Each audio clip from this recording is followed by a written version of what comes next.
Bom, pessoal, boa tarde. Obrigado, agradecendo a presença aqui do João Otávio, da Marielle, da B3. Para quem não sabe, o João Otávio é o head da pecuária da Tagro, uma área relativamente jovem lá, né, João, mas que já teve uma evolução muito grande em pouco tempo.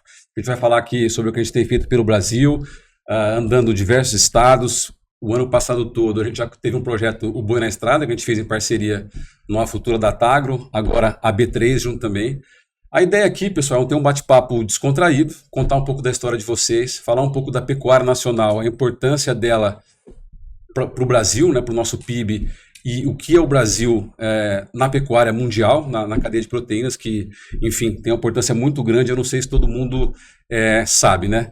Comigo aqui também está o Pedrinho, diretor executivo numa futura também, que toca há muito tempo lá, algumas mesas agro também. O Pedrinho hoje está um pouco mais ali, Pedrinho, acho que açúcar, etanol, café também, Cebio e uma série de outras coisas lá. Estamos reforçando a mesa, trazendo mais gente para fazer grãos, pecuárias, está sempre em evolução.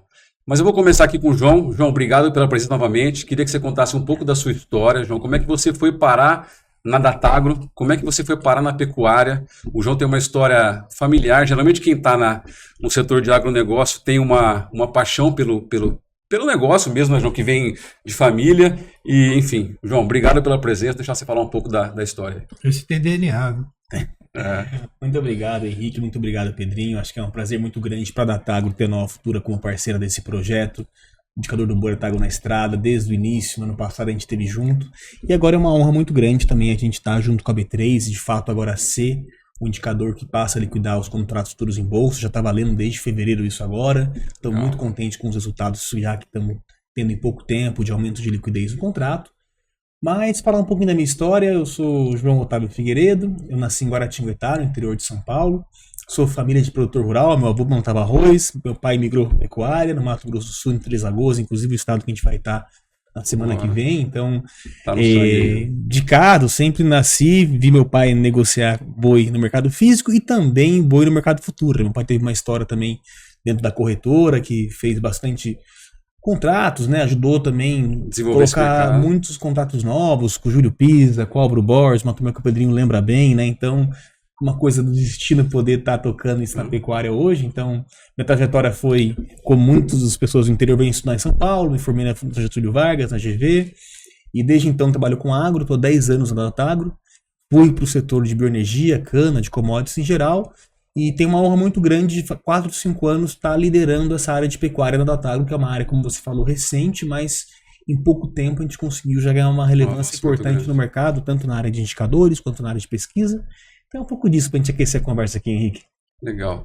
Aqui também está a Marielle com a gente. Marielle está há 10 anos na B3 já, né, Marielle? Bastante tempo lá. 15 anos. 15 já? 10 anos que está na Commodities, é isso? Não, Commodities eu estou há 2 anos. 2 anos. Conta um pouco da história pra gente. Na verdade, eu estou desde 2010 na B3. 2010, isso. 2010.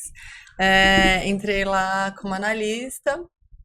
E meio que comecei numa área de relacionamento, depois eu fui migrando para áreas de produtos, né? Então, passei por diversos tipos de produtos, então trabalhei com a parte de ações, a parte dos derivativos de equities, olhei também um pouco para o que a gente chamava lá o mercado de balcão, né? Mas principalmente renda fixa, passei por empréstimo de ações, bastante coisa, e aproximadamente há 2 anos eu estou em commodities, né? E aí era muito esse meu desafio, né? Trazer esse background dos outros produtos, né? Que tem muita liquidez, tem muito volume, como que a gente traz isso para o mercado de commodities, né? Acho que esse é o nosso grande desafio como B3, como país, né? Inclusive. Marielle, o que a B3 tem hoje lá já produtos assim, disponíveis mais destinados para commodities para o público em geral, assim, só falar um pouquinho disso. Então a gente, né, basicamente tem lá todos os futuros e opções aí para boi, para milho, temos 2 contratos de soja, né? Soja Preço Brasil e Soja Preço Chicago.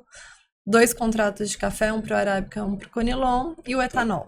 Etanol. Tem os ETF também, né? 2, o de milho e o de boi, né? Tem o ETF de milho e de boi. Também, pouco a gente sabe, né? Acho que é um produto bem legal. Você pode comprar, bem legal. Você pode comprar um ETF, que ou comprar uma ação qualquer e carregar boi e milho com uma pessoa física normal que quer investir nisso aí, é bem legal. Perfeito. E tem os fiagros também, que os fiagros, que é outro produto também que eu cuido lá. e que também tem crescido bastante, né? Muito interesse de pessoa física, principalmente. É um Legal. exemplo de produto que a gente conseguiu atrair muitos investidores em pouco tempo, né? Bacana. Não, um desafio nosso aqui, pessoal, que é a nossa empreitada ao longo do ano passado, esse ano, é tentar trazer esse produtor, esse agro, né, que é gigante no Brasil, para dentro dos mercados organizados em bolsa. Enfim, o seu Joaquim, né, Pedrinho, tenta desde 83 fazer isso lá. A gente tenta há algum tempo. Botar, o seu Joaquim colocava o pessoal nas salas de cinema para tentar ensinar a fazer head. Enfim, a gente ainda não tem, quando a gente vai falar um pouco mais sobre isso, mas não tem, né, toda essa representatividade que o agro tem para o PIB do Brasil, espelhado em mercados organizados, em bolsa. A gente vai falar um pouco mais, que essa é um pouco da nossa cruzada aí. Mas, João, eu queria falar um pouco para o pessoal entender o tamanho da pecuária brasileira, o que ela representa para o mundo, um pouco da evolução que teve, né? Para quem não sabe, eu estava dando uma olhada aqui. A pecuária a gente tem desde o Brasil colônia, praticamente, né? Uma atividade que veio junto ali com a cana-de-açúcar, uma atividade que andava correlata ali, né? Na mesma área que precisava cultivar, que tinham lá os engenhos, você precisava ter carne, precisava alimentar o pessoal, um comércio de couro já começando ali. Então, essa atividade é uma atividade, enfim, não é de hoje. Mas ela ficou ali mais ou menos, o João me corrija se eu estiver errado, acho que 300 anos só naquela pecuária extensiva, né, criando boi a pasto normal lá, e hoje ela vem para essa tecnificação que todo mundo tem e acompanha, que fez o Brasil se tornar um grande exportador de proteína para o resto do mundo, João. Então eu queria até você falar um pouco, pessoal, ter uma noção do que representa hoje a pecuária e essa evolução dos últimos tempos aí. E que isso é muito legal comentar que a pecuária é uma atividade produtiva que ela tem uma peculiaridade muito interessante, porque todos os municípios brasileiros você encontra pelo menos uma cabeça de gado. A gente hoje ela é presente de maneira assim, a porta de entrada para a agricultura. Quando você compra um sítio, por exemplo, o que você começa a mexer? Você compra um boizinho, uma vaquinha, depois você passa a pensar em fazer uma agricultura, e esse é um caminho de tecnificação importante. Então a pecuária tem uma relevância muito importante desde os primórdios, né? O primeiro empreendimento do Brasil foi muito mais forte, o setor canavieiro, e a pecuária de alguma maneira já se havia presente naquilo. A gente importou muito as raças zebuínas, né, que são raças importadas da Índia, que é o nosso gado Nelore, que a gente conhece bastante. Que é Quando que vem isso, João? Isso vai lá de 1500 e pouco. Já começou a trazer os primeiros gados no Brasil a aparecer, que faziam alguma mistura com esse gado que os indígenas também já colocavam, que é o gado cruzado, que a gente fala, né? E essa raça se adaptou muito bem no Brasil. A raça Nelore, esse gado branco, que a gente conhece, e basicamente tem os gados zebuínos e os gados que são os gados Angus, os Brahmas, né, que é esse gado mais europeu, o gado preto que a gente conhece, que hoje tem uma presença muito boa no Brasil. O gado zebuíno se adaptou muito bem aqui à cultura tropical, é um país quente, um país de pastagem, então esse animal aguenta muito mais, vamos dizer assim, ambientes mais estressados de temperatura, de poder andar mais para pastar, então deu muito certo isso aqui no Brasil e andou muito bem. A pecuária tem uma história de desenvolvimento muito importante. O Brasil hoje ainda é o maior rebanho comercial bovino do mundo, com mais de 180 milhões de cabeças hoje no Brasil. Só fica atrás da Índia, que tem um rebanho maior que o brasileiro, mas não é um rebanho comercial, por questões religiosas, mas o Brasil tem o maior rebanho comercial do mundo. E cada vez muito mais presente, não só no Brasil, mas no mercado mundial. A gente está vivendo nesse instante uma transição na pecuária brasileira de começar a acessar mercados lá fora da maneira que a gente não acessava. O Brasil abate em torno de 30 milhões de cabeças de gado por ano. Ano passado foi um ano recorde, beiramos aí 39, foi o maior abate histórico do Brasil. Vamos estimando abater em torno de 38 esse ano. Dessas entre 30 e 40 milhões de cabeças que são abatidas, quanto por cento da carne que é produzida? Disso vai gerar um volume de mais ou menos 10 milhões de toneladas equivalente de carcaça, de produto disponível, que carne in natura, miúdos, couros, tudo entra na conta do equivalente de carcaça. Dessas 10 milhões de toneladas, a gente consome no mercado 7 e hoje está exportando 3. O Brasil, historicamente, ficou 8 aqui, em torno de 10 a 20% ia para o mercado internacional. Agora estamos na edição de 30 a 35% e a nossa estimativa é que até 2030 chega a 40% da produção. E por que isso está sendo possível? Porque o Brasil teve alguns momentos de superar alguns desafios, primeiro sanitários. A gente lembra de vaca louca, de alguns casos que tinham por aqui, de conseguir vacinar do rebanho. O Brasil é um país de dimensões continentais, é muito mais difícil, tem uma heterogeneidade muito grande na cadeia pecuária brasileira, tem uma formalização muito importante do setor. Hoje você pega as maiores empresas de proteína do Brasil, são maiores do mundo. Estamos falando dos 3 maiores, JBS, Marfrig e Minerva, é um volume muito expressivo, e não é só no Brasil, mas lá fora também. Então o Brasil começou a ter um protagonismo no setor de proteína global que é muito interessante. Hoje a gente está aí, do que o chinês importa, mais de 50% já vem do Brasil hoje, em torno de 47,8% no passado. Estamos acessando o mercado como os Estados Unidos, nesse momento estão buscando aí acessar mercados como Japão e Coreia do Sul, que são mercados mais exigentes, mas já estamos exportando para mais de 120 países e conseguindo garantir tranquilamente a segurança alimentar da nossa população. E a pecuária nesse momento está vivendo, vamos dizer assim, uma revolução. Com o advento China, a China passou a habilitar diversas plantas no Brasil em 2019, isso trouxe um boom de precificação da arroba. E o mercado de exportação, ele via de regra exige animal até 30 meses para ser abatido. Então a gente precisa encurtar o ciclo. É o boi China, é o boi de exportação. Tem que abater o animal até 30 meses. E para conseguir fazer isso, você tem que fazer o que você me comentou. Tem que intensificar essa produção. Não dá para só largar o gado a passo, igual a gente sempre largou, dando sal que a gente fazia há 30, 40 atrás, que era uma margem muito positiva. Cara, meu avô falava, deixa um boi no pasto aí, não tem nenhuma ação na corretora que dá rentabilidade melhor que isso. Você deixa lá só comendo grama, 1 ano, 2 anos, você comprou o bezerro por 3, vende por 5, era uma conta muito boa. Só que começou a avançar muito a agricultura, no Mato Grosso, no MS, virou o que virou. Hoje tem competições por área, então o custo de oportunidade da terra hoje não vale mais a pena. Então a pecuária perdeu nos últimos anos muitas áreas de pastagem. A gente, pastagem degradada foi tomando a agricultura. A gente diminuiu o rebanho, diminuiu o abate, não. A gente está produzindo mais em menos espaço. E estamos produzindo uma carne de muito mais qualidade, que a gente já superou o desafio sanitário, o Brasil está livre de aftosa há muito tempo, e agora estamos fazendo um trabalho de provar para o mundo que a nossa carne também tem qualidade. E o que permite isso muito, né, que é a chamada integração de cadeias produtivas, porque assim como o Dr. Joaquim foi precursor em muitas frentes no mercado financeiro brasileiro, o Dr. Plínio Nastari também, que é o nosso chefe tradatado, sempre bateu muito nessa tecla, cara. O Brasil integrado com cultura é muito difícil competir. Agora etanol de milho está crescendo muito, gera um excedente TDG que o gado alimenta isso. O gado é um grande sumidouro de outros insumos que a gente não vai consumir. Bagaço de cana, ou faz energia ou dá para o gado. Tudo que sobe, bagaço de laranja, o gado tudo pega esse... A gente fala de matéria seca e transforma em matéria de proteína. Proteína vegetal e matéria animal. Então a gente está num momento muito interessante de integração e o Brasil tem um diferencial muito grande de outros países. A gente tem sol e água o ano todo em abundância. Pega os maiores confinadores, hoje o maior mercado, o maior produtor aí nos Estados Unidos, mas o gado lá 6 meses do ano em algumas regiões fica confinado e morre por questões de estar muito frio, né? Não tem pastagem. Então o sonho de produtores lá fora, eles estão vindo para o Brasil agora e falam, vai ser muito difícil competir com a pecuária brasileira. E a gente tem muito espaço para continuar intensificando. O que é proveniente de confinamento tradicional é só 20%. Então a gente tem um espaço para tecnificação e essa integração está colocando a pecuária brasileira em outro patamar. Você já percebe isso nas ruas, né? Antigamente a gente não tinha cortes, mas era contra filé mignon, fraldinha. Agora insumidades de novos cortes, de boutiques de carne. A carne cada vez mais está deixando de ser só um bem de consumo diário, mas sim uma iguaria, né? As carnes realmente é uma commodity muito difícil de ser produzida. O ciclo do boi é maior, a vaca dá só um bezerro por ano.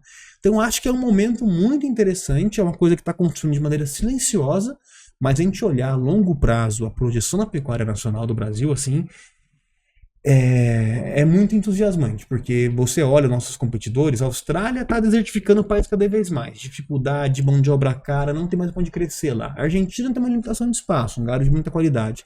Estados Unidos uma crise tremenda. O Brasil é a única geografia do mundo que tem espaço para ganhar eficiência, sol, água, e a gente está percebendo que o nosso gado zebuíno aqui, que o pessoal falava, nunca o gado Nelore vai chegar, dos mesmos marmoreios, exterminações do gado Angus, a gente vê que a combinação de Nelore com Angus, assim, tá imbatível. Antigamente a gente tinha que ir pra Argentina comer um bife ancho bom, né, um chorizo.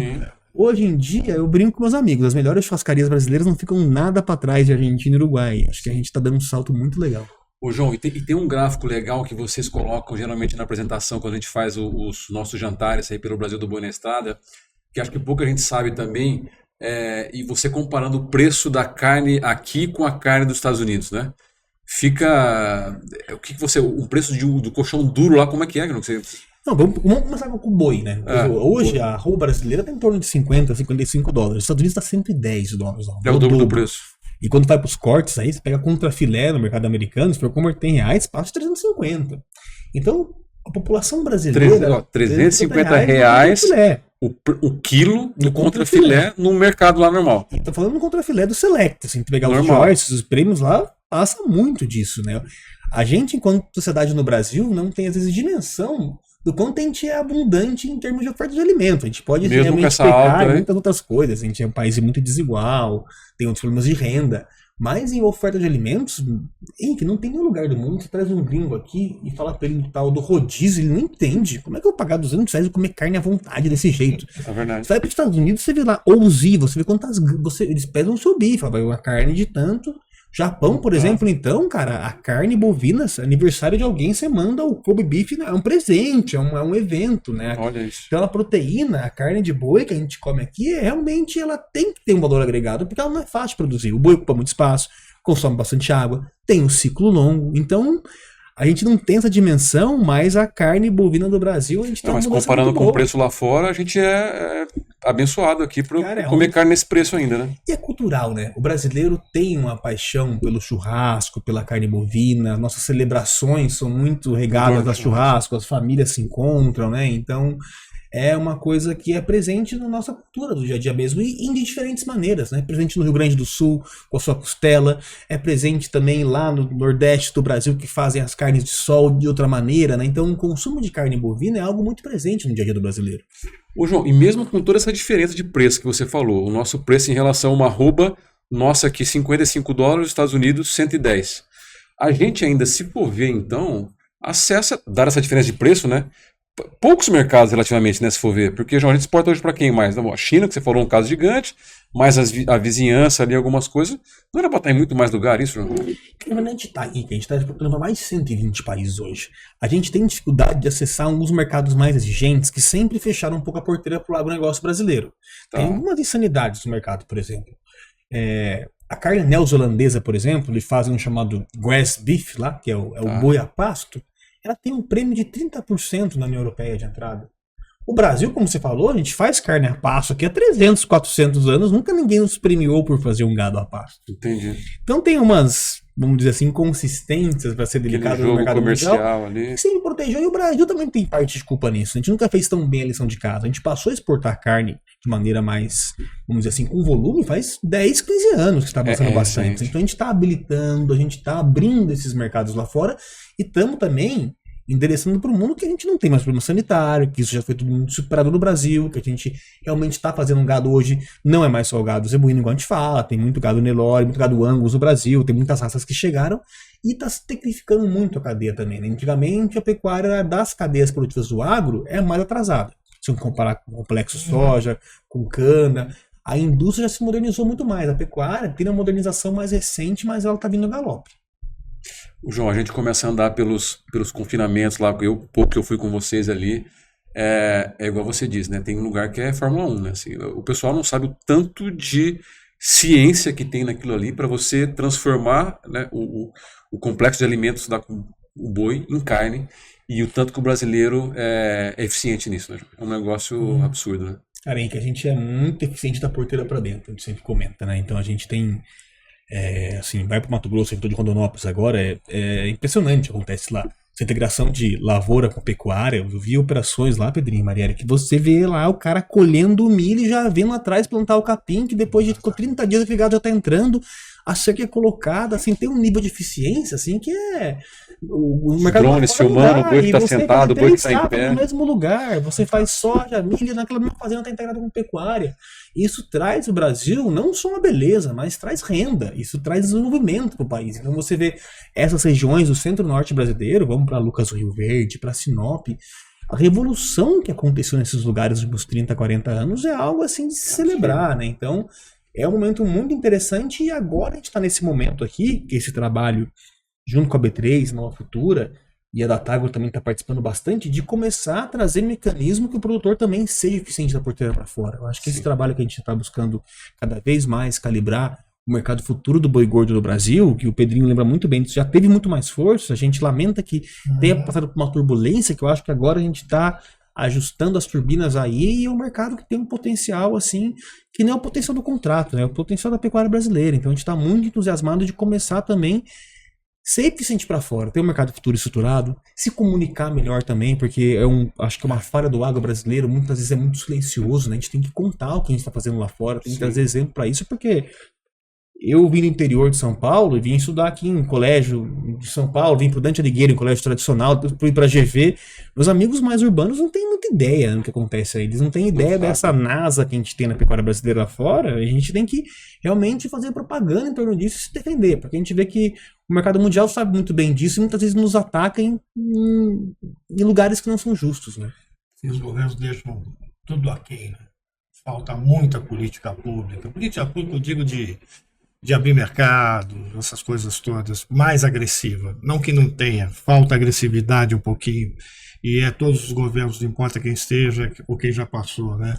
Eu acho que melhorou de 5 anos para cá. Mas falta muita coisa aí. A gente tem que melhorar muito. Em acordos comerciais tem muito avanço. E o maior problema, eu acho, Pedro, que é a gente trocar a regra também. Eu acho que a gente toda hora às vezes trocar essa regra. Eu acho que a gente tem que ter uma estabilidade jurídica, institucional, para realmente deixar os agentes trabalharem. E a gente responde muito rápido, né? Você vê que quando o mercado mundial exigiu que o Brasil fizesse animais de até 30 meses, começou a remunerar por isso, o prêmio do boi China passou R$50 na arroba, o Brasil respondeu de maneira muito rápida no campo. O produtor saiu atrás, fez esse animal e teve um balanço muito importante no nosso rebanho. João, é importante acho também frisar, porque né, a gente tem essa polarização no país e muitas vezes surge esse buchicho que a culpa é do agro, não sei o que, o agro. É importante dizer que o agro brasileiro não polui, que é uma carne limpa, que é eficiente, que, igual você está dizendo, não tem... às vezes é muito mais, igual você disse, né? Tem um discurso lá fora muito protecionista para dizer que mas o agro do Brasil está degradando. Não é isso, né, que acontece no João? Eu antiando o Brasil como um todo, assim, eu acho que eu estou presente na cadeia do agro desde que eu nasci e hoje sigo carreira nisso. E sempre comento com os amigos, a gente tem muito mais motivo para se orgulhar do que para se envergonhar. O Brasil lá fora e aqui dentro faz um trabalho assim de sustentabilidade, de integração. E não só porque é legal, não, porque dá resultado. Várias coisas aconteceram. O mercado de cana parou de queimar cana por quê? Porque veio o advento da colheita mecanizada. Parou, não precisou mais aquilo lá. Uma máquina fazia lá 1.000 toneladas de cana por dia, não precisava mais de boia fria. Sim. Não tinha mais sentido aquilo lá ser feito. Agora, grãos está integrando com pecuária não é porque um acha outro legal, não, porque dá resultado. Você faz etanol de milho, aí você gera um resíduo que é o DDG, que vamos dizer assim, que é o bagaço do milho, que alimenta o gado e ainda produz o óleo de milho, aquilo lá gera 8 vezes mais receita para a cadeia do milho. Então essa integração toda não é só por bem-estar, por bom gosto, é por resultado, né? Então acho que é um futuro muito próspero. Acho que a gente está realmente no business do século, que é alimento e energia. Fechado. João, vamos entrar um pouquinho na parte do indicador especificamente que a gente vem andando no Brasil, a Marielle sabe bem aí. Só para quem não entende, a Datagro fez um trabalho muito grande, né? Tem esse trabalho de pesquisa, toda a área de pecuária, de análise que o João tem lá, mas um capítulo à parte ali é o indicador do boi, né, João? Para quem não sabe, todo dia em bolsa é negociado o contrato de boi e você tem que ter no final do dia lá se esse boi subiu, se esse boi caiu, o que vai ajustar o contrato, quem comprou subiu recebe, quem perdeu paga e tem que ter um número lá que ajusta isso. E tem um trabalho que não é fácil, né, João? Que é saber o preço do boi num país de dimensões continentais, igual você falou. Então, como é que foi esse trabalho, João? Tipo, olha, preciso fazer um novo indicador do zero, né? Como é que a gente tinha o indicador antigo, né, que estava ali há 30 anos, também feito pela Exalc e USP lá, e que foi refinado, melhorado, né, Como é que foi um pouco desse processo, João? Só para entender que não deve ter sido uma tarefa meio fácil, né? Não foi uma tarefa fácil, mas foi muito prazerosa e continua sendo. A gente começou o trabalho do indicador do boi da Datagro em 2019, com uma provocação da cadeia produtiva, tanto do lado do pecuarista como da indústria, porque a gente identificou que tinha algumas inconsistências, algumas insatisfações da cadeia como um todo com o indicador vigente, e tinha oportunidade. A gente foi junto de alguns pecuaristas, falou, a Datagro já faz levantamento de preço para outras commodities, para açúcar, etanol, energia na área de cana, faz para soja, milho e trigo na área de grãos, por que não fazer pecuária? Eu já tinha família ali, vamos conversar, o que a gente vai fazer?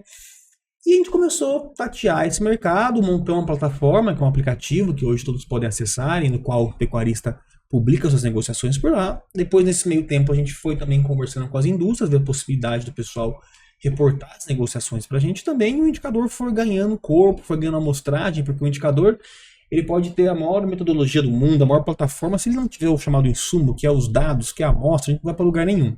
João, então só uma pausa, desculpa, para o produtor entender aqui também. Então o produtor que está lá no interior do Pará, negociando um gado dele com frigorífico, ele entra, baixa um aplicativo da Tagro e informa, olha, fiz a... Exatamente. O Henrique, por exemplo, é um produtor, vendeu o seu boi hoje a R$310 aqui em São Paulo, tanto de volume, prazo de pagamento, tem muito atributo, um questionário da sua negociação, você manda pra gente. Marielle, por exemplo, trabalha no frigorífico, no fim do dia essa negociação tem que bater. O que você reportou tem que ter, vamos dizer assim, conexão com o que o frigorífico também reporta. A gente cruza. Ele baixa gratuitamente lá o aplicativo. Gratuitamente, aí ele vê negociações de outros pecuaristas também que publicam então, ali. Só entrar lá, baixar na Apple, na Samsung. Indicador do boi da Tagro, indicador tem lá, do boi, tá. Tem lá na Apple, no Android também, todas as plataformas Qualquer disponíveis. produtor. Hoje já temos mais de 10 mil usuários cadastrados e quase metade deles já são colaboradores parceiros, então começou o trabalho ganhar força e a gente tinha um target claro que eventualmente esse indicador poderia vir a ser um indicador que liquidava os contratos futuros da B3. A B3 a gente lembra que o contrato do boi gordo na B3 já teve momentos mais altos, com um pouco mais de liquidez, depois por algumas questões de mercado perdeu um pouco e a gente sempre conversou que ter um indicador seguro, transparente, poderia cada vez mais ajudar esse trabalho. Então, eu tive na B3 a primeira vez em 2021, comentamos aí de algumas coisas de mercado e da nossa intenção. B3 sempre comentou que, olha, a gente é uma empresa privada, se tiver um indicador no mercado que tenha, vamos dizer assim, credibilidade que o mercado está usando, porque quem escolhe o indicador não é a B3, nem da Tagro, nem a Nova Futura, que vai escolher o mercado. Se o mercado começar a ter adesão a isso, se acreditar que esse número está mais seguro, faz mais sentido, a gente vai conversar. Mas daí pra frente, Marielle entrou na jogada bastante também, começamos a conversar, Marielle, aí passa a bola pra Mari falar um pouco disso aí. Imagino que não deve ter sido uma tarefa fácil, né? Porque muitos anos, né? Muitos anos, acho que o Futuro de Boi ele passou por algumas fases, né? Lá no começo era entrega física, né?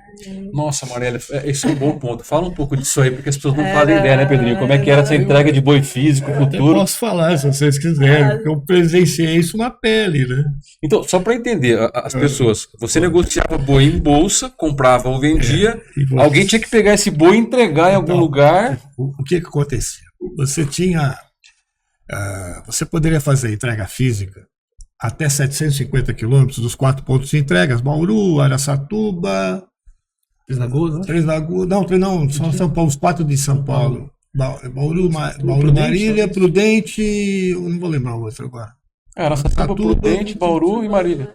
Não, Bauru, Marília é praticamente o mesmo lugar. Tem um outro, eu não vou lembrar agora. E aí você podia entregar até 750 quilômetros do ponto de entrega. Você tinha muita entrega em Três Lagoas, Araçatuba lá são 200 e poucos quilômetros. Só que aí o que acontecia? O boi tinha que fazer um jejum de 12 horas. Né? Você pesava o boi na fazenda, na balança da fazenda do vendedor. Tá. Aí, no meio do jejum, o cara não podia dar água, gravar sal, tinha um monte de coisa. Quando chegava, o cara recebia, pesava o boi. Aconteceu muito disso na fazenda do vendedor. Tá. Aquela balança podia ter algum problema. Chegava no frigorífico, não batia. Tinha um monte de coisa que entrega física que dava problema. Tá. Né? E outra, aquele tempo, boi gordo é no olho. O que é boi gordo para um pode não ser para o outro.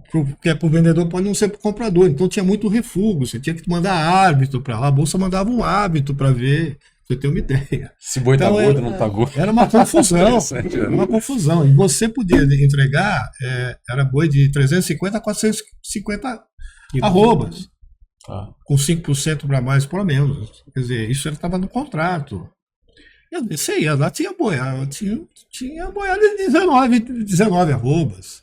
E aí o comprador podia não querer, mas geralmente levava. Então, era um monte de coisa, muito. É muita variável, porque muito não variável, é um ativo padrão, assim, né? Um ativo vivo, né? Vivo? Um ativo vivo, pior ainda. Então, padronização era quase impossível. Né? Então, e até hoje E isso vem até quando a entrega física, né? 30 anos atrás. 30 anos. 30 e poucos, 30 anos 90. Aí nós fomos para uma segunda fase, né? Que foi quando nós fizemos a parceria lá na época com a Exalc, CPEA, para desenvolver um indicador para liquidar esse contrato. Então, é aquilo que você falou, né? Como que esse indicador funciona, né? Em que momento que se usa isso na bolsa? Os contratos, né, de boi, eles têm vencimentos mensais, então vai até o último dia útil do mês. Chegou lá no último dia útil do mês, a gente vai olhar qual que é o valor que foi negociado, né, por aquele comprador ou vendedor e confrontar com o valor do contrato futuro. Então, a diferença entre o valor negociado e o valor do indicador vai dizer se, de fato, aquele... Quem paga, quem recebe. Quem paga, quem recebe, exatamente. E assim nós fomos, né, até hoje, liquidado financeiramente. Aí a grande mudança foi, né, em outubro do ano passado, que aí nós acabamos fazendo a troca do indicador, né? Então nós mudamos para o indicador da Datagro. Em outubro nós iniciamos, agora no mês de fevereiro, mês passado, foi a primeira liquidação usando o indicador da Datagro. E muito por isso, né? Acho que não é uma decisão, né? A B3 definiu por troca, não. A gente ouve muito mercado, né? Nós, como B3, nós somos uma infraestrutura de mercado, né? Quem negocia, quem compra, quem vende são os participantes, né? Via suas corretoras. A gente quer trazer todo mundo pro mercado, né? Quanto mais gente participando, melhor, né? E super importante, então, ter essa aderência mesmo, né? Primeiro, o indicador tem que estar aderente com o mercado físico e tem que ter a confiança de quem usa esse indicador e de que realmente está refletindo aquilo, né? Então, não é a B3 que vai lá e que mede isso, né? É quem está de fato, né? É o produtor, é o frigorífico que está ali no dia a dia, que está olhando, ó, esse preço faz mais sentido do que aquele. Então, começou muito essa conversa de gente, né? O João foi lá em 2021 e para nós também é importante ter esse feedback do mercado. E ao longo desse tempo, o mercado foi, ó, faz sentido, acho que vocês deveriam olhar o indicador da Datagro. E aí nós começamos todo esse processo de se aproximar de fato, de conversar, de verificar, de validar. Acho que aqui também, mesmo o mercado nos trazendo, é importante para a Bolsa que aquele indicador tenha segurança, né? Então, foi uma conversa longa, né? Desde o momento em que nós falamos, não, agora a gente vai parar e vai olhar com calma esse indicador. Foram quase 2 anos, isso é legal, né? Mari, porque tem gente no mercado que achou que foi repentina a troca, não, né? Foi um trabalho extenso, né? Foi extenso, exato. E que envolveu uma série de times lá na B3. Então, o pessoal lá da Datagro recebeu a auditoria da B3. Fomos lá verificar processos, verificar os dados, para ver se de fato é condizente. Porque é muito importante, né? Não, e é muito importante num país continental, né? Ô, João, como é que você garante, olha, o preço do Maranhão com o preço do Rio Grande do Sul tá batendo, não tá? O que saiu, o que é preço real, o que é os outliers? Deve ser uma tarefa bem complicada, né, João? É muito, porque assim, a gente comenta no mercado de commodities, o boi talvez seja o menos commodities. A gente vai para o mercado, por exemplo, de milho, de açúcar, você vê lá, o milho, grão tal, tamanho tal, é muito mais comoditizado, um padrão muito melhor, você consegue ver isso. O açúcar é a polarização tal, até aqui é açúcar bruto, aqui para estar de polarização de cor é açúcar branco. Então você consegue padronizar, né, o açúcar daqui ou de beterraba da União Europeia, por exemplo. Então, mas o produto final tem muito mais similaridade. O boi, ele tem diversas qualidades, tem diversas raças, então a gente tem também diversos preços desse boi. Então, muitas vezes a dificuldade de fazer um indicador, você pega desde o estado do Mato Grosso, essa semana a gente teve ali negociações que variaram de 280 a 320. Então, para ter um indicador médio, mesmo estado, que passa sentido, tem um range de preço aí, uma amplitude de quase 40, 50 reais. Por quê? Porque um cara que faz um gado que vai para a Europa, que tem uma terminação em 30 meses, que tem sua rastreabilidade comprovada, que fica a 50 quilômetros do frigorífico, o frete é muito mais barato, ele tem prêmios diferentes. Tem bases que são diferentes também, mas o cara que está lá, um gado muito mais longe, a produção pequena, um gado que bate com 4, 5 anos, que é o chamado boiarado, que a gente chama, ele talvez não tenha os mesmos preços que esse outro, ele tem um custo muito diferente desse outro também. Então, o mercado, para estar tranquilo e olhar aquele indicador no fim do dia, ele tem que estar seguro que as negociações estão chegando de maneira correta. A gente ter essa confrontação quando o pecuarista reporta e a indústria, a gente comenta que é o estado da arte das auditorias, né? Porque é a melhor maneira de se comprovar, por isso que a gente está andando o Brasil como todo, junto à Nova Futura. Estamos fazendo uma caravana que está rodando 9 estados em 7 meses, uma semana por mês fora de casa, todos nós estamos muito empenhados isso aqui, viajando bastante Brasil afora, e não é só lugar aqui em São Paulo não, né? A gente vai para Ariquemes, a gente vai para Xinguara, no Pará, vamos para Tocantins em abril agora, para Nanduque, em Minas Gerais, realmente para trazer para o produtor essa ferramenta que a gente comenta em Contato Futuro em Bolsa. O mercado de agricultura conhece faz tempo. Qualquer um da soja tem, olha, safra que vem eu tô com 50% redeado e para a próxima tem 20%. E você garante uma certa margem para poder fazer investimentos de longo prazo, porque são capital de giro muito intensivo o comprimento de gado ali, né? Se você errou um ano, não dá para você ficar 100% no mercado à vista em qualquer mercado, não é só de commodities. Então, esse é trabalho, esse advento que a gente traz com mais força, eu acho que é muito interessante, porque a agricultura muitas vezes a gente até tem uma liquidez maiores em bolsas que não são daqui, né? A gente fala, meu, o Brasil tá aqui. A gente se incomoda. Eu falei, Mário, não é possível que a maior liquidez do açúcar seja lá em Nova York. Não tem um pé de cana em Nova York, gente. Mas a gente fala, não, que o boi vai ser no Brasil. E com esse protagonismo que a pecuária nacional cada vez mais ganha espaço, eu acho que a gente tem um potencial, assim, que é até difícil mensurar o tamanho, mas é muito grande. É muito para fazer, né? Porque a nossa dúvida é geralmente... A nossa dúvida e a nossa cruzada mesmo, né? Por que esse produtor ele ficou tanto tempo, né, João, melhorando essa produtividade da porteira para dentro? Ele ficou craque nisso, de referência mundial, e da porteira para fora, que é garantir preço, ele ainda não tem muito esse costume de usar os instrumentos de bolsa. Talvez o pessoal da lavoura de grãos um pouco mais, né, como você falou, né, João? Mas ainda a gente tenta entender sempre, né, Pedrinho, por que ainda, dado o tamanho que isso representa na economia, por que ainda esse produtor não vai para a bolsa garantir, travar, comercializar preços? O que vocês acham um pouco disso aí? Cultura. Eu acho que é uma questão cultural e eu acho que até é uma questão de conhecimento, né? Porque a gente tem nessas viagens, eu tenho recebido assim muito feedback. Nossa, eu queria muito fazer isso aqui. Nossa, me parece muito complicado, né? Como que eu vou fazer isso?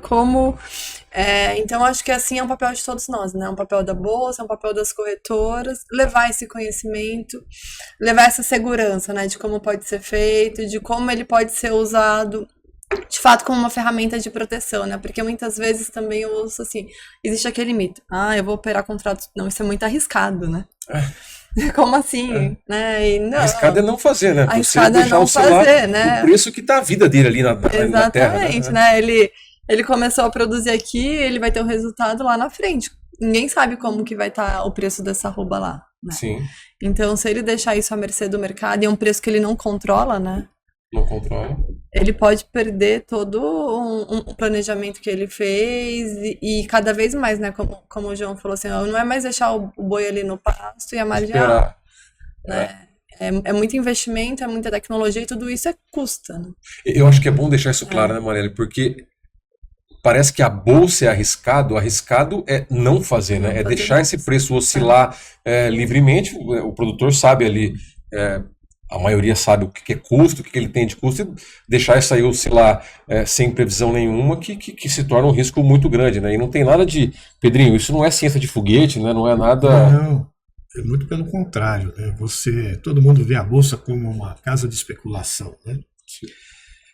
É justamente o contrário, né? Você está indo para a bolsa justamente para sair de especulação, porque quando você está produzindo, você está com o boi produzindo ali, aquele preço, se você não fizer nada, você está especulando com ele. Essa é a realidade. É verdade. Pura e simples. Falando, né? Trazendo em miúdos, é isso. Então você transfere aquela especulação para alguém que queira tomar o risco, na bolsa. Essa que é Pedrinho, uma coisa que eu sempre falo do que eu tenho andado com a turma aí, eu falo que se o industrial brasileiro ele fosse igual o produtor brasileiro do agro, porque o produtor, eu vi várias vezes isso, né? O produtor, João, você pode falar com muito mais propriedade, se ele vê um confinamento no Texas ou na Austrália que está fazendo isso aqui diferente, ele pega um avião, esse produtor, ele vai lá olhar, ele quer saber, por isso que chegou nesse ponto, não é de graça isso, né? Então esse cara sabe fazer isso. A gente é muito arrojado, né, na parte produtiva, e a gente tem esse advento de cada vez mais trazer educação para as pessoas que estão operando no campo, porque querendo ou não, e que a gente da parte cultural, tem uma parte também que a gente às vezes pouco esquece, né? Esse mercado de bolsa no Brasil é algo relativamente recente. E acho que tanto a Numa Futura quanto a B3 são os principais players que estão ajudando muito esse mercado se educar. No fundo, a gente fala de casas de aí 40, 50 anos. Nós temos aqui o Dr. Vaquim, que é presente nesse mercado até hoje, que foi um baluarte nesse setor. E a gente está no momento de cada vez mais trazer o cidadão brasileiro para investir em mercado de capitais. E o agro, às vezes, fica um pouco mais atrás ainda. O contato futuro da Bolsa de Boi tem 30 anos, não é um contato de tão longo tempo ainda. Né? 30 anos de vinculação financeira, vai de 94, dizer assim. Então a gente tem o trabalho, lógico, a gente espera e tem certeza que pode fazer muito mais.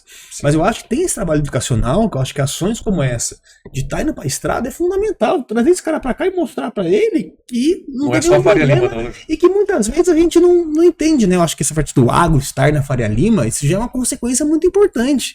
E essa pessoa ela tem que ser apoiada, porque muitas vezes, como tudo na vida que a gente fazer a primeira vez, normalmente a gente não acerta. Você vai jogar lá, tentar o seu novo esporte, jogar o seu vai levar um tempo. É um tempo, você precisa se adaptar, você precisa de novo, você precisa entender. O primeiro jogo você não vai ganhar de primeira, você vai ter que treinar um pouco mais, segurar a raquete assim, bate assim. Então eu acho que esse trabalho de ter esse apoio extensivo é muito importante, porque muitas vezes a gente oferece apoio para quem já não precisa, para quem já entende operar, né? Então a gente tem que ir lá atrás de pessoas, a gente teve exemplos legais disso, né? De gente no Pará, teve um casal que marcou muito lá, que tinha uma fazenda muito eficiente, fazia 6 mil bois por ano, uma margem muito legal. E fala, isso pra mim, eu acho muito arriscado, como a Mari falou. Eu falei, você vai diluir o seu risco. Como assim? E eu acho que aqui a gente tem que não lamentar, mas celebrar, porque eu acho que o nosso trabalho já está trazendo impacto e eu acho que a gente, ao final desse ano, já vai cada vez mais colher bons frutos disso.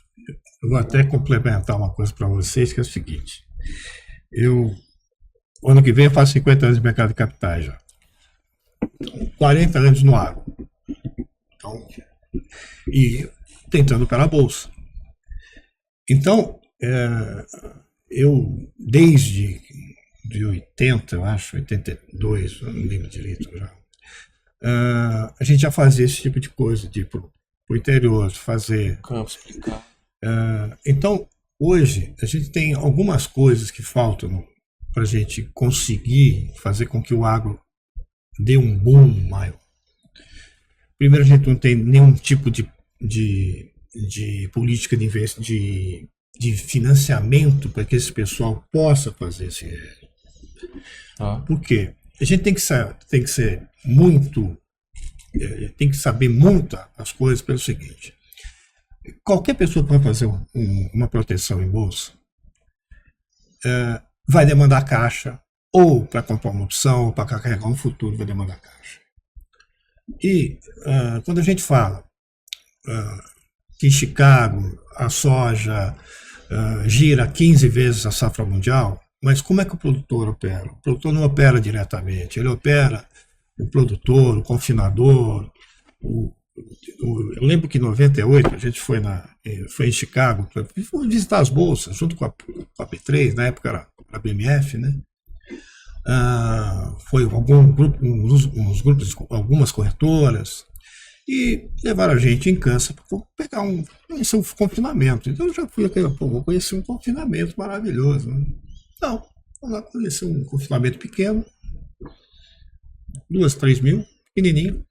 A gente foi só para ver uma coisa. O cara chegava com o boi ali para engordar. Nós fomos no escritório só para ver o que ele fazia. Ia lá e comprava uma put do produtor para travar as arrobas dele. Meio que já fazia o pacote completo lá. Automaticamente. Isso acontece com grãos, acontece com tudo nos Estados Unidos. Então, você já tem essa cultura disseminada, direta ou indiretamente. Então, falta isso no Brasil. Outra coisa, nos Estados Unidos, você vai tomar o cara toma um determinado empréstimo para aquilo, ele é obrigado a já fazer o hedge. Isso é lei. Tem uma parte que ele é obrigado a fazer. Então, faltam algumas coisas e também, agora, você tem que ter uma política de financiamento para isso, que a gente não tem. Mal os bancos agora estão começando a fazer, tem um pouquinho mais, mas falta muita coisa. A maioria, o agro brasileiro é na raça, sem depender do governo. Sim. Somente de 94 para cá, né? Que eu acho que é o divisor de águas, né? Que eu acho que do Plano Real para cá é o divisor de água do agro, né? onde você começa a ter os investimentos corretos, o pessoal investindo em tecnologia, aquela coisa toda, sem depender do governo. Agora, tem determinadas coisas que precisa ter uma política.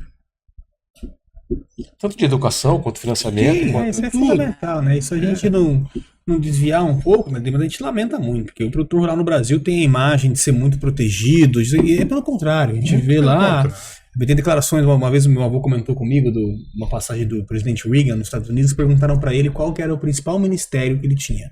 Estava passando a Segunda Guerra, ele falou, o Ministério da Guerra. Ele falou, não, da guerra é importante sim, para defender o país, mas é o segundo mais importante. O ministério mais importante é que é da Agricultura e Pecuária, que garante segurança alimentar à população. Sim. E muitas vezes aqui falta essa conscientização. Pô, a gente está produzindo alimento, a gente está produzindo energia, a gente está aquilo que a gente está falando, que a gente está vestindo. Então a gente tem que ter esse apoio maior e de. Claro, gente para fazer coisa errada, sempre vai ter. Né? Tem gente lá na fronteira agrícola, tem cara que às vezes uma árvore caindo faz mais barulho do que uma floresta inteira nascendo, né? Mas tem muita coisa muito legal ali que a gente precisa de muito mais apoio para isso, né? Mas eu acho que o momento que a gente está agora, a gente está num segundo ponto de inflexão, que eu acho que a cadeia pecuária nacional, com essa integração com a agricultura, da maneira que está se ocorrendo, a gente realmente vai... É o que sobrou no Brasil, de fato, né? Sim. É a indústria pujante que dá um setor apoio para o Brasil como um todo, que vai continuar alimentando o mundo lá fora e ter energia limpa, que é o que o mundo precisa hoje. Ô João, bom ponto que você tocou, eu queria entrar nisso. Vocês falam muito bem sempre nas explicações de vocês, lá que a gente faz nos jantares. Em que ponto que a gente está desse ciclo da pecuária hoje do Brasil, né? Vocês colocam um gráfico muito interessante lá, João, o rebanho comercial disponível, que hoje eu acho que é o menor desde 1960, né, João? Como é que a gente está nesse panorama, só para entender um pouco disso aí, João? O USDA, né, que é o Departamento de Agricultura dos Estados Unidos, faz algumas estimativas de rebanho mundial há mais de 60 anos, e a gente está nesse momento presente com o menor rebanho comercial de gado disponível no mundo. São 607 milhões de cabeças. A gente só teve esse rebanho registrado, que era 609 em 1968. 68. E talvez seja mais para trás, né? Porque antes disso a gente não tinha dado. Então, o menor rebanho da série histórica. Lógico que nesse período, esse mesmo rebanho hoje tem mais produtividade, gado ganhou peso, tem outros players e tal, mas a gente está um momento que a pecuária está muito exprimida. Nos Estados Unidos tem uma crise muito grande de sucessão. Isso está sendo bastante noticiado nos seriados da Yellowstone. Você consegue ver isso bastante. A família de John Danton, que é um fazendeiro que mora no estado de Montana, que tinha uma fazenda de cria, que foi sendo suprimida, especulação imobiliária, querem que a fazenda vire um parque de esqui, ou vire em condomínios. Então a pecuária nos Estados Unidos está uma crise muito, muito forte, porque eles estão... Crise de sucessão. De sucessão, e o rebanho está diminuindo. Eles estão com o rebanho hoje aí em torno de 87 milhões de cabeças, que é o menor rebanho deles em 70 anos também. Perdendo para outras culturas, é isso? Perdendo para outras culturas, para especulação imobiliária, não tem quem fique. Isso passa em boa medida no Brasil também. Hoje, uma dificuldade do produtor rural. Os filhos quererem ficar no campo, o cara, quando o papai falece, vamos vender a fazenda, se capitalizar e fazer outras coisas. Aí passa muito, isso lá está muito forte agora. Eles têm uma dificuldade muito grande de conseguir recuperar o seu rebanho e está abrindo uma oportunidade muito boa no Brasil, porque quando os Estados Unidos fica mais fora do mercado mundial, a gente tem uma estimativa que em 2027 o Brasil vai passar os Estados Unidos em produção de carne. Hoje o nosso rebanho já é maior, mas a gente tem menos produtividade. Então a gente está quase empatado com eles, mas em 27 a gente passa. E vai ser o maior produtor, maior exportador, e também vamos ter o maior rebanho do mundo. Então o Brasil está muito bem posicionado para esse mercado mundial lá fora. Então tem várias situações que colocam a pecuária brasileira num lugar muito privilegiado. E a gente sabe que o consumo mundial de carne ele não cai. Tem correntes veganas, vegetarianas, o mundo como um todo que crescem sim, mas o consumo de carne no mundo cresce a taxa de 1,6 por ano. Qualquer país no mundo, você vai leste asiático, o chinês está começando a comer carne de boi agora. Eu fui partindo 3, 4 vezes nos últimos anos. Muito chinês com 40 anos de idade pela primeira vez pôde degustar uma carne de boi, que eu nunca sabia o que era isso. Então lá o chinês come 6 a 8 quilos per capita de carne de bovina no ano. E que a gente sempre brinca com essa conta. O chinês se for para 10, aumentar 2 quilos per capita, não tem boi no mundo para sustentar. Não tem. O Brasil come 30 quilos per capita por ano. Então a gente tem aqui um consumo muito mais expressivo. Então a gente tem aí um oceano azul para ser explorados. O continente africano, por exemplo, em boa medida, quando você deixa uma situação mais miserável, de situação de mais sensível mesmo, cara, você vai comer melhor. Primeira coisa que você faz. Depois O melhor você é comer carne. come melhor. Você começa normalmente com essas mais proteínas. Você passa de deixar comer ovo, você comer carne de frango, você vai poder ter esses aumentos para depois, numa segunda onda, você vai trocar a sua infraestrutura, a sua casa, a sua geladeira, seu micro-ondas, né? Então, é uma onda que vai crescer muito. Eu acho que o consumo de carne tem muito espaço para andar. E, claro, a carne vai cada vez mais sem internalizar os atributos de como é fácil ser feita. Para chegar esse bife na nossa mesa, é um caminho muito longo. A vaca tem uma gestação de quase 9 meses. Um bezerro, para ficar pronto muito rápido, ali tem mais ou menos 7 meses de desmama, 7 meses de recria, mais 7 de engorda, pelo menos. Então, é um ciclo muito longo. Então, por isso que a carne realmente é um ativo que vai ser valorizado cada vez mais. E pelo jeito, vai faltar boi, né? Não tem muito, não tem pra todo mundo assim. Se você falou, né? Se o chinês aumentar em 2 quilos, que eles comem 8 para 10, nós comemos 30. Pô, a gente come carne pra caramba, hein? Bastante. Não sabia que era tanto assim, não. A gente vai ver os nossos PFs aí, Brasil afora, É tem, muita tem, carne. Pô, perto de um chinês é muita coisa, né? o chinês tem um consumo muito maior de carne. O maior consumo mundial de carne ainda, né? Esse ano o frango está começando a passar o suíno. Os chineses têm uma tradição muito forte de consumo de suínos, né? Então é a proteína ainda do dia a dia do chinês, né? Eles têm um consumo de suíno muito grande, mas tá andando muito bem, né? Hoje vai para os Estados Unidos, por exemplo, cada vez mais comer carne bovina é algo que é um momento, né? Uma coisa que talvez você vá comer todo dia. Não tem nenhum problema nisso. Entendi. Bom, pessoal, acho que a gente abordou bastante coisa aqui, nosso tema já caminhando pro final da nossa conversa, acho que foi um papo bem bacana. Eu queria entrar um pouco mais, Marielle, do que especificamente, né? Então, para esse produtor, que ele geralmente ele vai nas palestras nossas lá, já vai nos eventos e ele fala, nossa, tudo isso aqui é muito bacana, muito legal, mas como é que eu faço isso? Como é que eu vou para a bolsa? Como que é feito? Assim, eu quero deixar muito claro, não é ciência de foguete isso, né? Não é. É algo bem simples, né?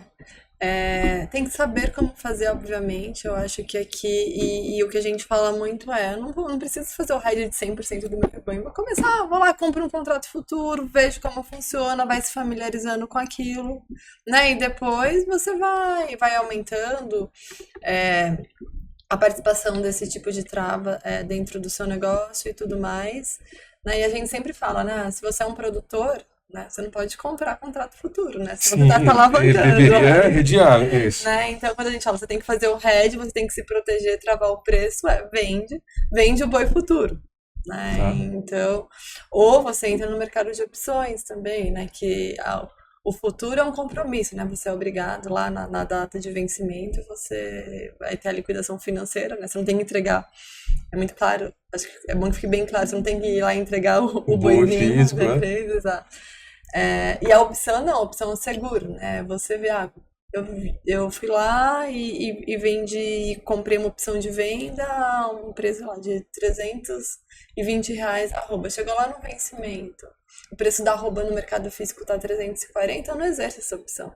Eu vou lá e vendo no físico. Ah, não, tá baixo, tá R$300. Então tá. Então, se eu tenho a opção de vender a 320, algo que vale 300, então eu vou exercer isso. E apura esse valor financeiro.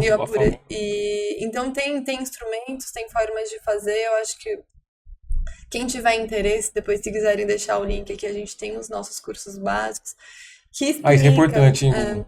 Que explica ali o que é um contrato futuro, o que é um contrato de opção, como que pode ser utilizado. E a gente tem voltado para o mercado do agro, né? Tá bom. Então, nós lançamos ano passado um curso com várias videoaulas, conteúdo bem extenso, que é bem legal.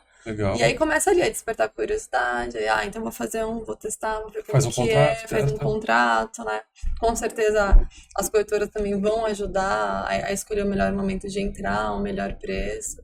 Então é um trabalho que a gente precisa fazer e que ele tem que ser contínuo, né? Sim. Não adianta, nós fomos lá para Rondonópolis mês passado, fui lá, nunca mais voltei, né? Então, como que esse é um grande desafio, né? Como que a gente dá continuidade e fica alimentando esse tipo de informação? Acho que hoje em dia é muito mais fácil, né?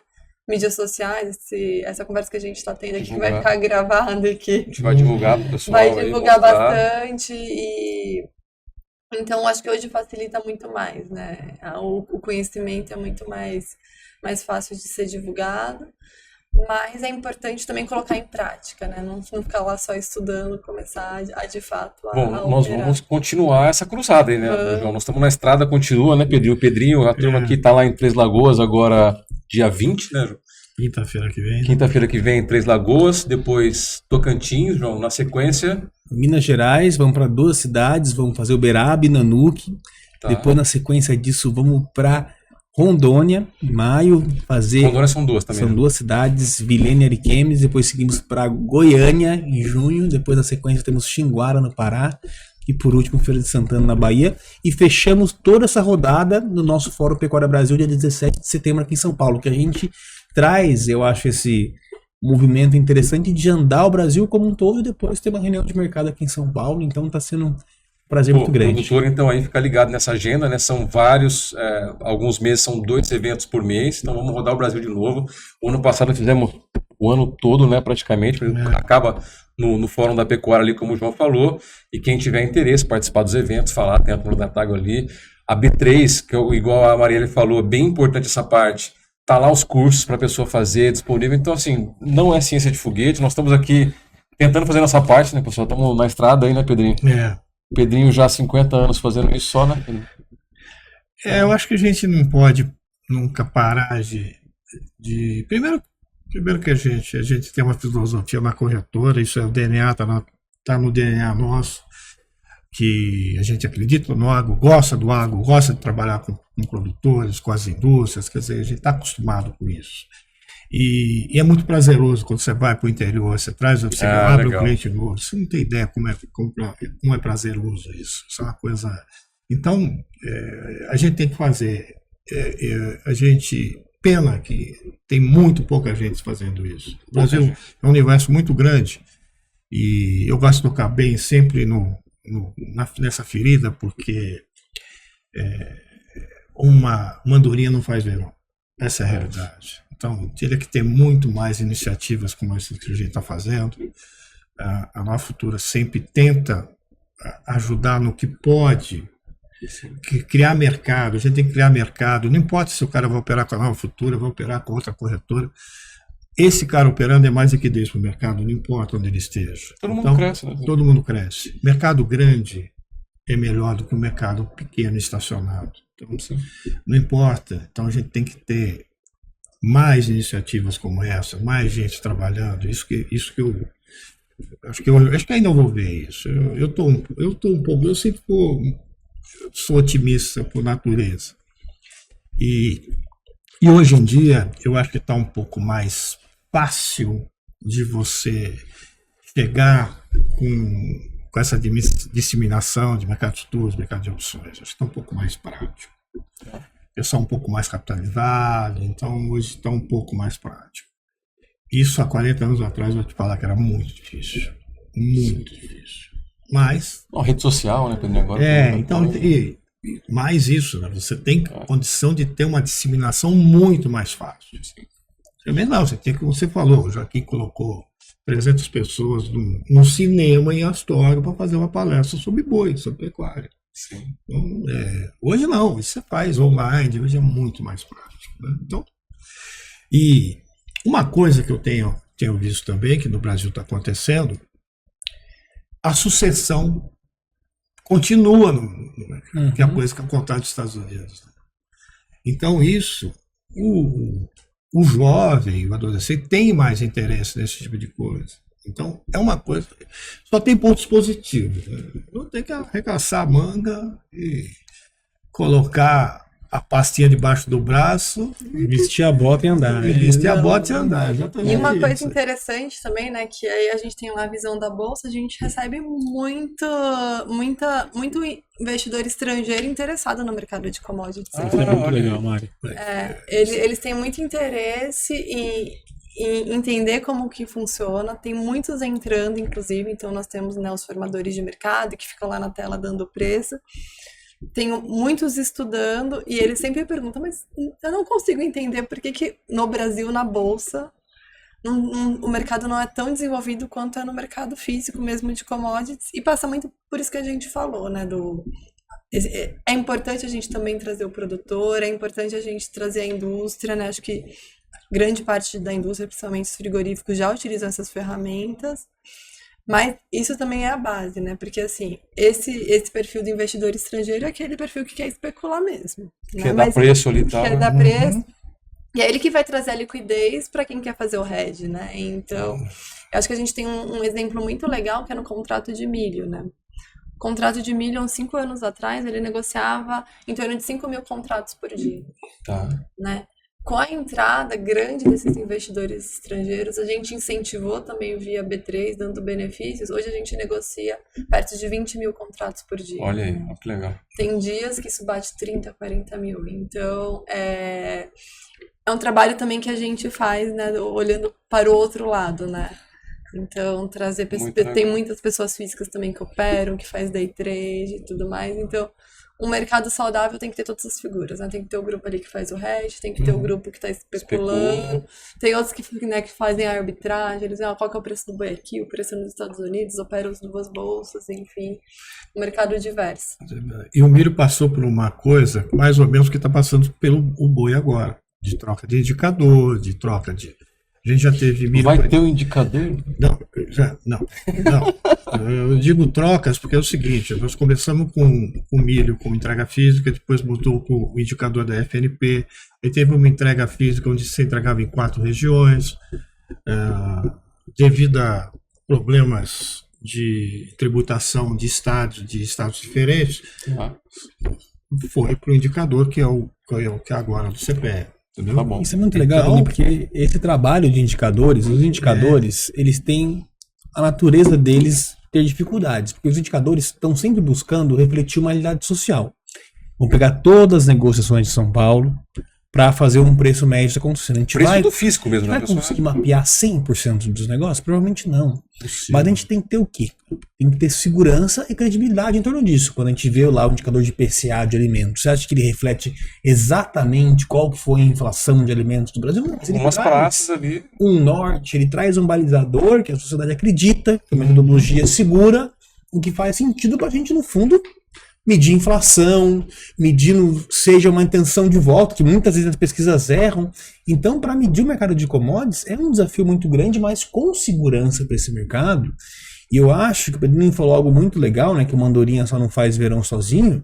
Eu acho que essa tríade composta agora aqui, com outros players, outros parceiros que estão junto com a gente como isso, é muito importante ela estar com o tradador seguro. É importante que a Bolsa cada vez mais deixe o contrato atrativo, e a Marelli tem feito muito em torno disso, não só com a transição de indicador, mas com outras ações também. E, claro, a plataforma para poder operar. Isso é uma corretora, né? Uma corretora tem tradição de 40 anos. Então, eu acho que esse momento que a gente está vendo é muito legal, porque o agronegócio brasileiro, apesar do advento tecnológico, da gente poder fazer mais reunião online, poder fazer mais coisa, a gente tá vendo nessa estrada aqui, é muito bom olhar no olho das pessoas também. Você sentar junto, se confraternizar, você tá ali por perto. Traz um ambiente muito legal. E os 2 primeiros esse ano já foi um sucesso tremendo. A gente teve um problema, faltou lugar. A gente reservou o lugar ali para 120 pessoas, achando que fosse ser suficiente. Faltou cadeira, então um ótimo problema. O pessoal tá animado, a gente tá vendo vários movimentos. Não vou citar pessoas por nome aqui, mas você vê, tem grupos de produtores que montou um pool de vendas que está querendo vir na bolsa agora aqui, contratou um antigo cara que quer voltar a fazer isso. Legal. Então o produtor chegou no nível de tecnificação agora que ele está podendo olhar isso com mais cuidado. Muitos deles na cultura mais capitalizados estão vendo, olha, é legal fazer boi também. E um dos maiores produtores de soja do Brasil lá investindo em confinamento agora. Agora a atividade ficou interessante isso. Cara, já está acostumado a operar a bolsa. Então, para esse cara que vai entrar nesse mercado agora, a pecuária está num boom de profissionalização que quem não tiver tecnificado, quem não tiver suas margens seguradas, esse cara não vai existir aqui há 20 anos. Sim. Vai ficar no setor quem se tecnificar, quem se interagir. E isso não é só na pecuária, isso é em qualquer mercado do mundo. Seja qualquer mercado de comunicação, de corretora, as bolsas precisam estar sempre se modernizando, porque a gente vai estar sempre precisando se modernizar para deixar esse mercado mais forte. Verdade. Uma outra coisa que a gente espera que nunca mais tenha, a gente não... nós temos que dividir o mercado em bolsa, de agro principalmente, em 2 versões. Uma antes do IOF sobre o dólar, que o Manca colocou, e naquela época é onde os contratos de café eram muito grandes, de boi muito grande também, e com uma gama de investidores estrangeiros operando, muito grande naquela época. Então, a primeira derrotada do agro com os contratos futuros foi essa. E esse pessoal que operava, são mesmo estrangeiros, começaram a voltar, alguns agora. Isso é fundamental, Pedrinho. Então, isso é uma coisa que eu acho que eu acho que a gente não corre mais risco. Então, isso já ajuda bastante. E tem muita gente ainda que tem o pé atrás. Eu te falo, grandes tradings não operam aqui ainda, lá de fora. Pedrinho, eu acho que esse é um atributo do nosso trabalho que eu também, assim, me orgulho bastante, que é o seguinte, pessoal, deixar aqui registrado. Todo mundo que quiser conhecer Datagro, vir na Nova Futura, vir na B3, a gente está disposto, a gente está aberto, nosso endereço está ali, vamos conversar, a gente está recebendo constantemente. Essa semana fiz reunião com 50 produtores de Tocantins, falando coisa, vamos conversar. Quer vir na Datagro, vem aqui. Acha que o indicador não está refletindo o que você acha? Meu telefone toca bastante agora.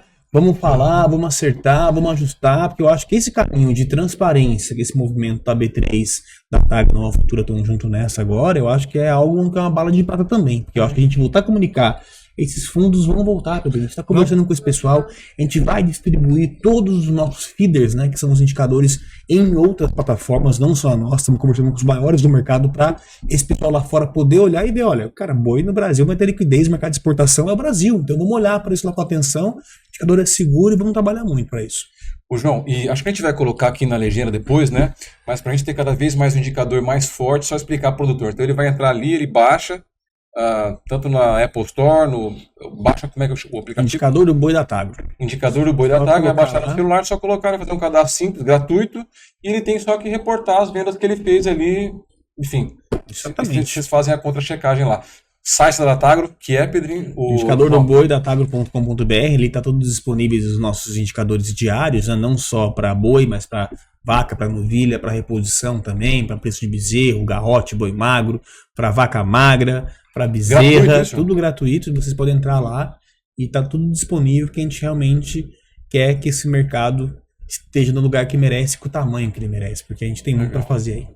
E, Marielle, na B3, o produtor que quiser fazer os cursos que você falou, tá ali o site, como é que faz isso? É um cadastro? Tá ali, não, é super simples também, ele consegue acessar, é um cadastro simples, entra, são videoaulas. B3.com.br.